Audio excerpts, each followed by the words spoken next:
Comentamos que os bancos que nós conhecemos são bancos múltiplos com carteira comercial, com uma única exceção, que é a Caixa Econômica.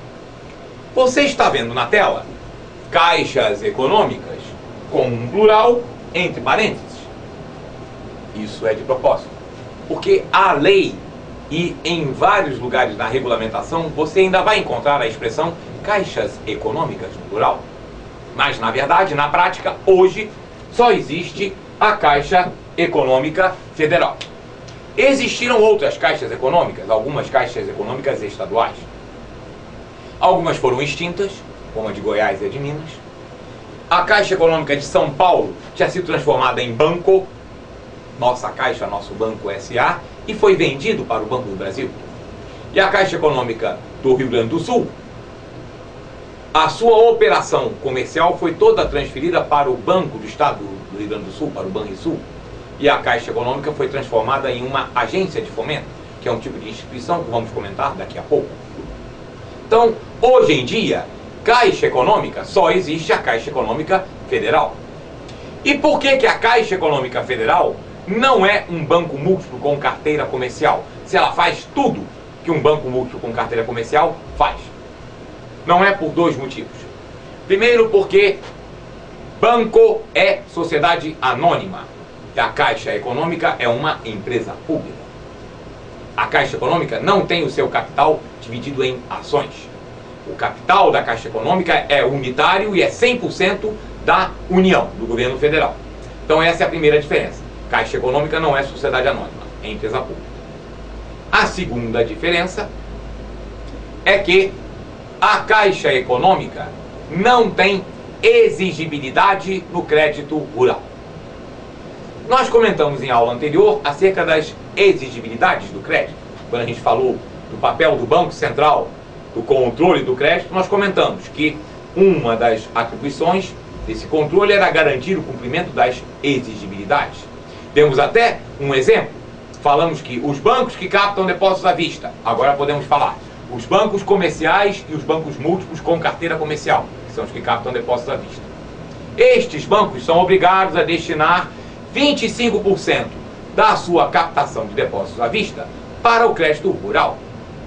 A Caixa Econômica não está submetida a essa exigência. Caixa Econômica não tem exigibilidade para o crédito rural. Então são essas as duas diferenças de Caixa Econômica para banco múltiplo com carteira comercial, porque no mais ela faz tudo o que um banco múltiplo com carteira comercial faz. E temos ainda como instituições financeiras monetárias as cooperativas de crédito. Vimos recentemente a menção às cooperativas de crédito quando vimos a composição do Conselho de Recursos do Sistema Financeiro, que um dos membros suplentes da área privada é representante da Organização das Cooperativas Brasileiras do ramo de crédito. Representa as cooperativas de crédito. E o que são cooperativas de crédito? Como o próprio nome diz, são cooperativas. Então não é sociedade anônima.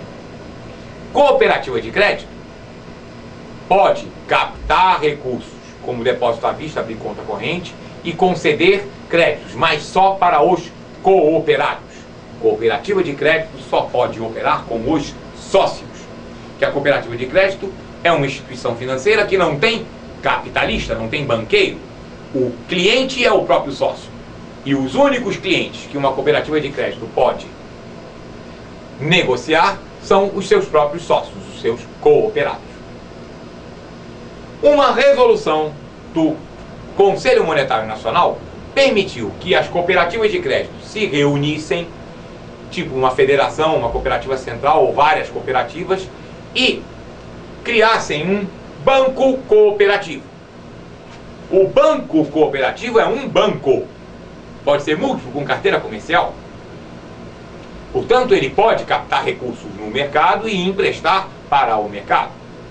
Só que o banco cooperativo é um banco que não tem banqueiro, porque para ser um banco cooperativo, a maioria do capital votante tem que ser de propriedade de cooperativas de crédito, ou cooperativas centrais, ou federações de cooperativas. Então o banco cooperativo é um banco cujo sócio controlador é um conjunto de cooperativas de crédito. E aí tem uma observação importante. As cooperativas de crédito têm restrição quanto à área de atuação. Ou elas atuam num segmento econômico específico, por exemplo, uma cooperativa de funcionários públicos, é só funcionários públicos, ou elas atuam numa área regional, uma área geográfica delimitada. O banco cooperativo, ele também tem uma certa restrição, porque a área de atuação do banco cooperativo é a soma das áreas de atuação das cooperativas que são as suas sócias controladoras. Então, se for uma cooperativa nacional ou uma federação nacional de cooperativas, o banco poderá atuar praticamente no país inteiro.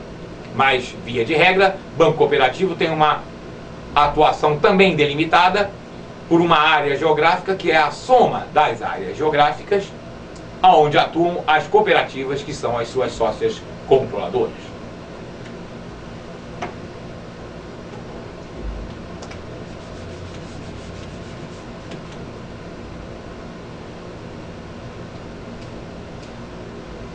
E vamos agora ver as chamadas instituições financeiras não monetárias. Não captam depósitos à vista. Captam por meio de outras modalidades de depósitos. Pode ser, por exemplo, um CDB. O CDB é o chamado Certificado de Depósito Bancário. É um depósito remunerado. Comentamos ele rapidamente em aula anterior. Numa aula mais à frente, quando falarmos de produtos e serviços bancários, vamos tratar do CDB com mais profundidade. O importante agora é a gente saber que essas instituições não se pode abrir uma conta corrente movimentável por cheque. Você não pode deixar o dinheiro agora e sacar daqui a pouquinho. O tipo de depósitos que essas instituições captam tem rentabilidade, mas não tem a disponibilidade total que tem o depósito à vista. Primeiro tipo de instituição financeira não monetária são os bancos de investimento. Bancos de investimento são instituições financeiras privadas, sociedades anônimas, que se dedicam basicamente a 3 atividades.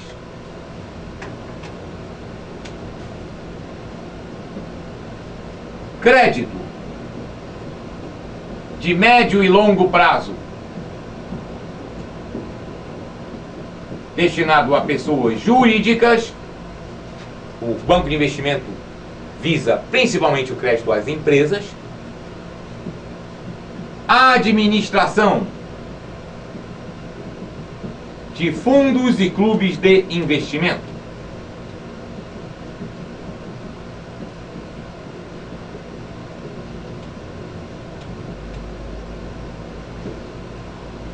Mais à frente nós vamos descer mais a detalhes do que são os fundos e clubes de investimento. Só para antecipar, para situar dentro desta definição, fundos e clubes de investimento são veículos de investimento coletivo. O fundo recebe recursos dos seus investidores, o clube é criado pelos próprios investidores, mas ambos investem no mercado financeiro recursos de várias pessoas. Então é um veículo de investimento coletivo. Ora, esse investimento tem que ser administrado por profissionais. Os bancos de investimento se especializaram na administração de fundos de investimento, especialmente os fundos mais sofisticados, aqueles que operam com ativos mais arriscados. Porque banco múltiplo com carteira comercial também tem fundo de investimento. Todos os bancos que nós conhecemos, que tem agência para tudo quanto é lugar, você também pode investir num fundo de investimento num banco desses. Mas os bancos de investimento se especializaram nos fundos mais sofisticados, mais arriscados, destinados a um investidor mais qualificado. E a terceira atividade desenvolvida pelos bancos de investimento tem um nome em inglês, que é o underwriting.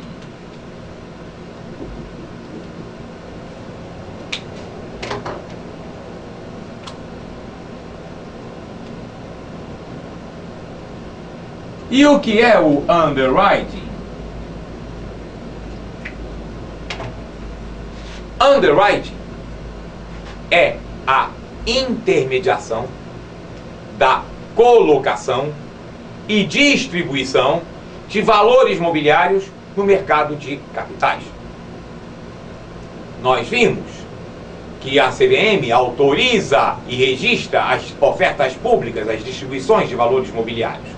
Pois bem, a lei exige que essa oferta pública de valores mobiliários, por exemplo, um lançamento de novas ações, tenha que ser intermediado por uma instituição financeira. A empresa que está emitindo ações, ela não entende de mercado financeiro, ela entende do seu negócio. Então, quem assume o papel de ir ao mercado, contactar os investidores, verificar qual é o valor que os investidores estão dispostos a pagar por aquele título que está sendo lançado, quem faz esse papel são os bancos de investimento. Essa atribuição de intermediar o lançamento e a colocação de valores mobiliários no mercado de capitais chama-se underwriting. E os bancos de investimento são especializados nesse tipo de operação.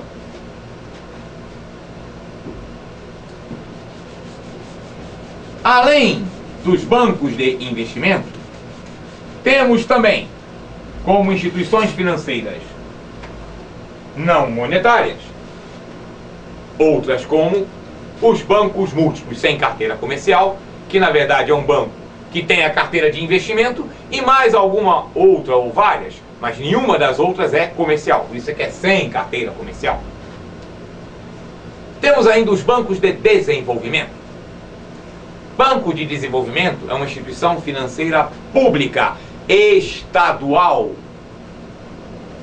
cujo papel, cuja missão é apoiar o desenvolvimento econômico do estado onde ela está situada.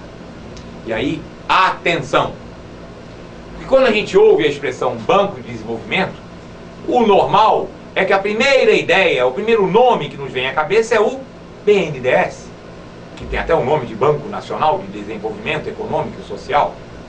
Mas o BNDES não é um banco de desenvolvimento na definição da palavra.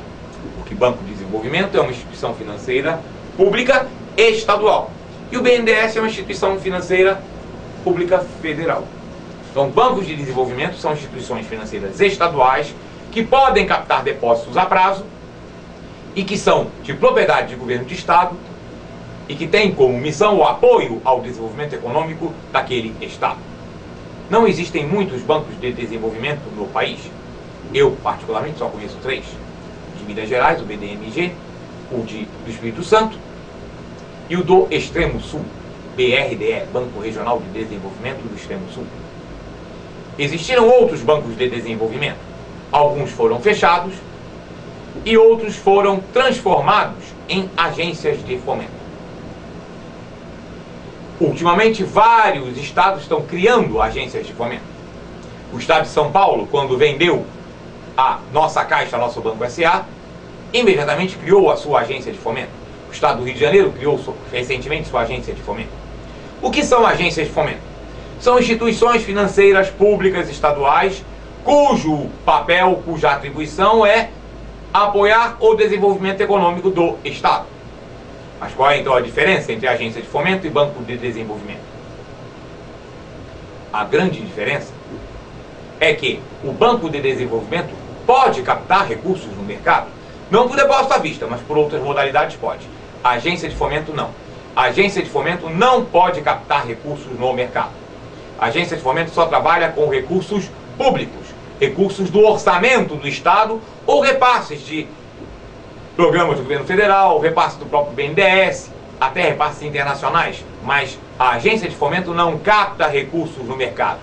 Ela empresta recursos que vêm do orçamento público. Com o retorno desses recursos, ela pode promover outros empréstimos, outros financiamentos. Recentemente, o escopo de atuação das agências de fomento se ampliou e elas passaram também a poder operar no mercado de câmbio. Temos ainda como instituições financeiras não monetárias as sociedades de crédito, financiamento e investimento, mais conhecidas como financeiras. É aquela instituição que concede empréstimos de valor menor, o chamado crédito pessoal pulverizado. Trabalha muito com crédito consignado também, que é aquela modalidade de empréstimo descontado em folha de pagamento ou no benefício previdenciário dos aposentados. E também trabalha com o financiamento para aquisição de bens de consumo duráveis. Por exemplo, se você vai trocar de carro ou de moto, você vai na loja, mas você não tem o dinheiro para pagar à vista. A própria concessionária de automóveis ou de motos tem balcões lá dentro de financeiras. E aí você escolhe o seu veículo e assina o contrato de financiamento com a financeira que funciona dentro da própria loja. Algumas outras lojas de eletrodomésticos também atuam desta maneira. O eletrodoméstico também é um bem de consumo durável. Então você quer uma televisão de plasma mais bacana ou uma geladeira mais moderna e não tem dinheiro para pagar à vista, você vai na loja e vai no balcão da financeira que funciona dentro da loja e vai assinar com a financeira o contrato de financiamento para aquisição daquele bem. Então as sociedades de crédito, financiamento e investimento, as financeiras, operam basicamente com empréstimo, você vai na loja da financeira e pega um dinheirinho, ou no financiamento, a aquisição de bens de consumo duráveis. As sociedades de crédito imobiliário e as associações de poupança e empréstimo são bastante similares. Esses dois tipos de instituições atuam no sistema brasileiro de poupança e empréstimo, captam dinheiro por poupança para conceder crédito imobiliário, financiar a aquisição de imóveis. Existem duas diferenças entre as sociedades de crédito imobiliário e as associações de poupança e empréstimo. Primeira, as sociedades de crédito imobiliário são sociedades. Pode ser uma sociedade anônima ou uma sociedade limitada, mas tem uma caracterização de empresa. As associações de poupança e empréstimo são associativas. O cliente é sócio e o rendimento da poupança é como se fosse um dividendo, uma remuneração do sócio. A outra diferença é o público-alvo. As sociedades de crédito imobiliário são mais focadas na classe média para cima, enquanto que as associações de poupança e empréstimo são mais voltadas, têm uma vocação maior para a classe média-baixa para baixo. Ambas captam por depósitos à vista para conceder financiamento imobiliário. Companhias hipotecárias também operam no crédito imobiliário. Só que elas fazem o crédito tanto para produção, ou seja, para a construção e incorporação, como para a venda. Só que as companhias hipotecárias operam fora do sistema financeiro da habitação. O sistema financeiro da habitação é aquele sistema que financia a habitação, tendo como fonte de recursos a poupança e o fundo de garantia. E tem uma série de regras para você se candidatar a um financiamento do sistema financeiro da habitação. Não pode ser proprietário de outro imóvel no mesmo município, não pode ter financiamento habitacional nem imóvel quitado em lugar nenhum.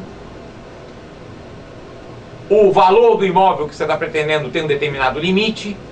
Tudo isso são as regras do sistema financeiro da habitação. As companhias hipotecárias não estão sujeitas nas suas operações a essas restrições, porque elas operam fora do sistema financeiro da habitação. Companhia hipotecária é uma instituição financeira que é uma exceção importante a uma regra. E aí nós precisamos comentar esta regra e explicar sucintamente agora o que são debêntures.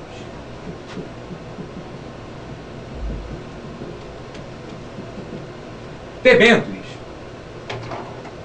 é um título emitido pelas sociedades anônimas. Portanto, o debênture é um valor mobiliário.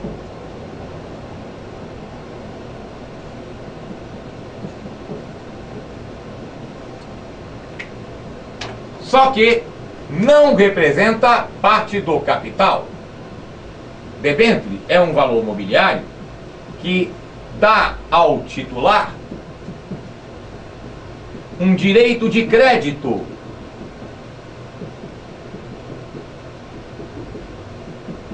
a favor do titular contra a companhia que emitiu a debênture. Ou seja, debênture é um título de dívida corporativa, dívida da empresa. A empresa, quando vende debêntures, ela se compromete com aquele que comprou, chamado debenturista, que ela irá pagar juros periodicamente, irá devolver o valor principal no final do prazo, corrigido por uma determinada taxa de correção monetária. Isso é debênture, ou seja, é uma modalidade em que uma sociedade anônima pega dinheiro emprestado no mercado. É um título que a empresa se compromete a devolver o principal corrigido e pagar juros periodicamente.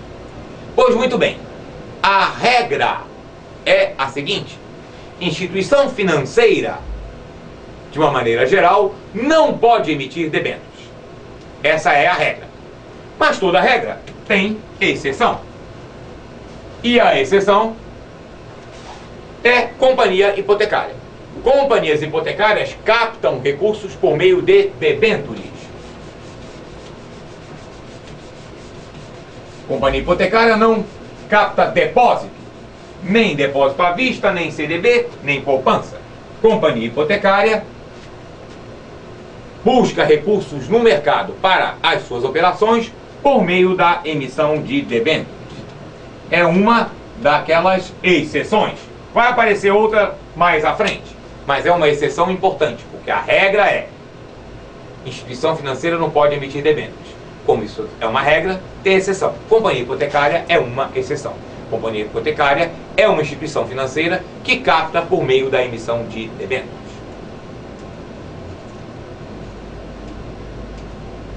E temos as sociedades de crédito ao microempreendedor. Sociedade de crédito ao microempreendedor é um tipo de instituição financeira que obrigatoriamente é sociedade limitada, também não pode captar por meio de depósitos, e ela se destina a apoiar o microempreendedor, ou seja, o microempresário, inclusive aquele da economia informal.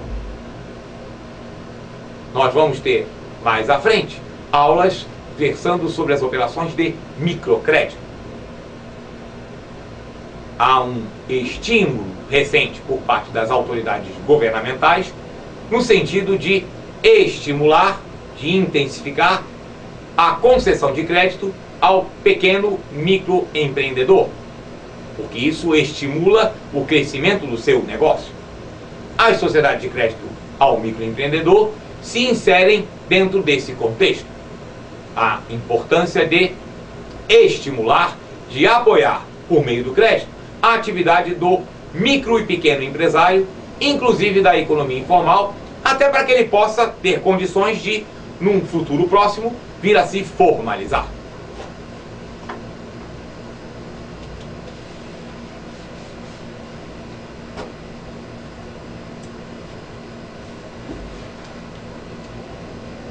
E vamos comentar agora os chamados outros intermediários e auxiliares financeiros. Começando pelas bolsas de valores. Bolsa de valores, nós já comentamos, é um ambiente de negociação de valores mobiliários. Vocês vão ver na lei e na regulamentação sempre a expressão bolsas de valores no plural. Atualmente, no momento em que estamos gravando este vídeo, só existe uma bolsa de valores no Brasil, a Bovespa.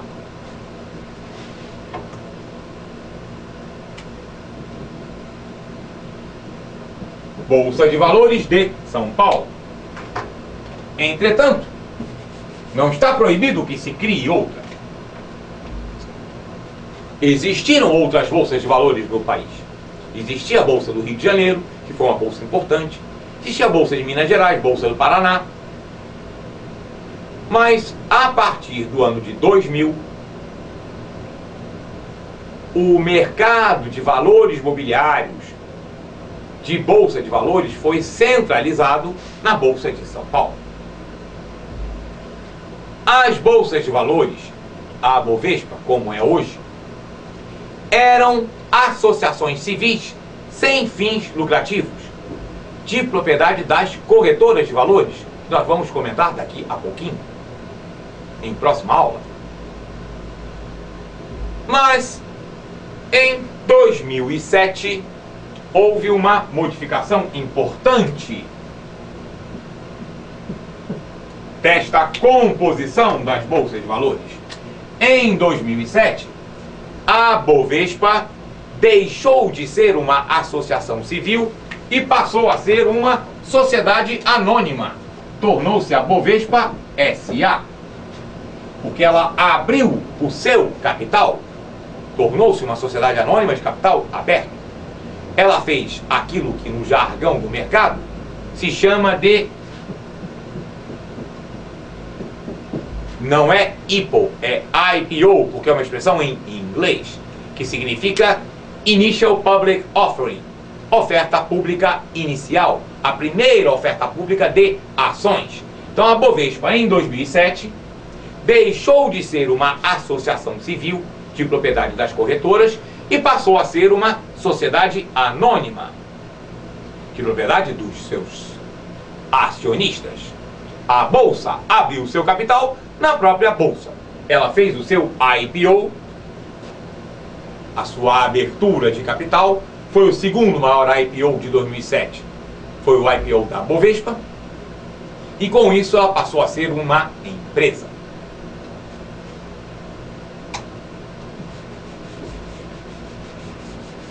Nas bolsas de valores são negociadas ações e outros valores mobiliários. Como comentamos, até o momento que estamos gravando esse vídeo, existe apenas uma bolsa no país, a Bovespa, mas pode ser criada outra. Temos informações recentes de que há uma instituição estrangeira com interesse de abrir uma outra bolsa de valores no país. E a CVM já está fazendo os estudos relativos a essa pretensão. Então, vamos saber que, por enquanto, temos apenas a Bovespa, mas pode-se abrir outra bolsa, por isso, toda a regulamentação referente ao mercado de capitais mantém a expressão bolsas de valores no plural.